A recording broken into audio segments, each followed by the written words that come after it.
नमस्कार दोस्तों, स्वागत है आप सभी का अपनी पाठशाला शॉर्ट हैंड एकेडमी में। पाठ होगा आज स्वरों का, भोग चढ़ाएंगे नियमों का। तो चलिए शुरू करते हैं। सबसे पहले जानते हैं व्हाट आर वॉवल्स।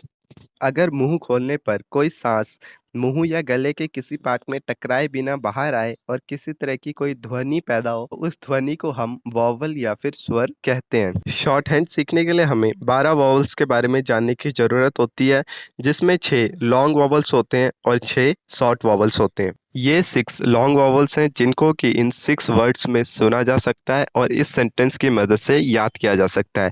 सिमिलरली ये 6 शॉर्ट वॉवल्स हैं जिनको इन 6 वर्ड्स में सुना जा सकता है और इस सेंटेंस की मदद से याद किया जा सकता है। क्योंकि शॉर्ट हैंड एक लिखने की लिपि है, इसीलिए हर वॉवल साइन को राइटिंग में रिप्रेजेंट करने के लिए रिस्पेक्टिव साइंस दिए हुए हैं। पा, में, वी इन 3 वर्ड्स में जो वॉवल साउंड्स सुनने को मिलती है, उन वॉवल साउंड्स को रिप्रेजेंट करने के लिए डार्क डॉट का यूज़ होता है। ऑल, गो, टू इन 3 वर्ड्स में जो वॉवल साउंड सुनने को मिलती है, उन वॉवल साउंड्स को रिप्रेजेंट करने के लिए डार्क डैश का यूज़ होता है। दैट, पेन, इज इन 3 वर्ड्स में जो वॉवल साउंड सुनने को मिलती है, इन वॉवल साउंड को रिप्रेजेंट करने के लिए लाइट डॉट का यूज होता है। नॉट, मच, गुड इन 3 वर्ड्स में जो वॉवल साउंड सुनने को मिलती है, इन वॉवल साउंड्स को रिप्रेजेंट करने के लिए लाइट डैश का यूज़ होता है। 6 long vowels and 6 short vowels and उनको कौन से साइन की मदद से रिप्रेजेंट करना है, ये तो हमने जान लिया। आइए जानते हैं उन्हें रिप्रेजेंट कहाँ पे करना है। फर्स्ट 3 वॉवल्स को first, second and third position पे ही रिप्रेजेंट किया जाता है।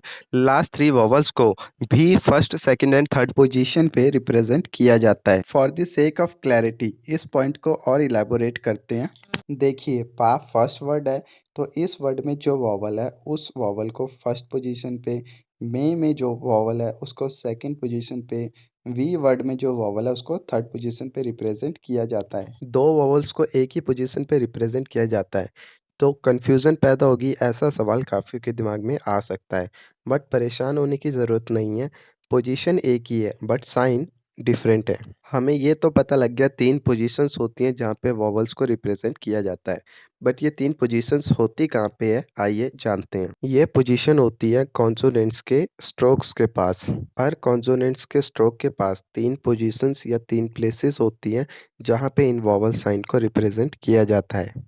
स्ट्रोक्स में जो बिगनिंग का पार्ट होता है उसके पास की प्लेस को फर्स्ट प्लेस कहते हैं, मिडल के पार्ट के पास वाली प्लेस को सेकंड प्लेस कहते हैं, एंडिंग के पार्ट के पास वाली प्लेस को थर्ड प्लेस कहते हैं। जहाँ से स्ट्रोक लिखना स्टार्ट किया जाता है वहीं से ये प्लेसेस काउंट की जाती हैं। एग्जाम्पल के लिए पी ऊपर से नीचे की तरफ लिखा जाता है तो प्लेसेस भी ऊपर से नीचे की तरफ 1 2 3 काउंट होंगी।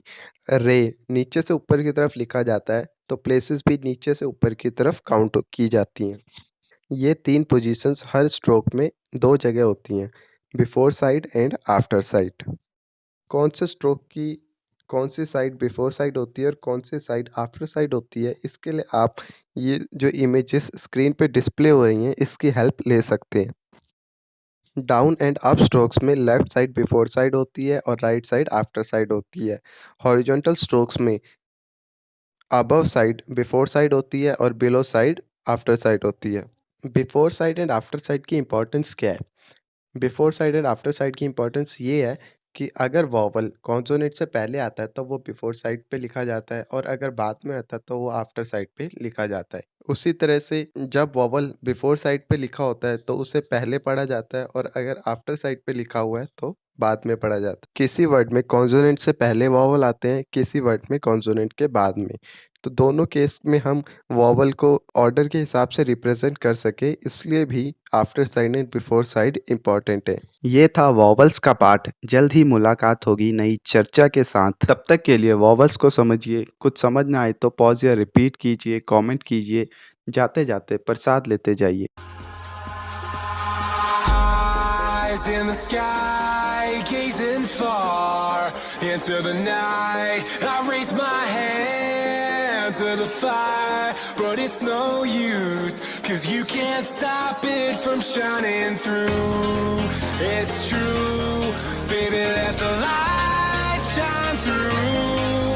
If you believe it's true, baby, won't you let the light shine through?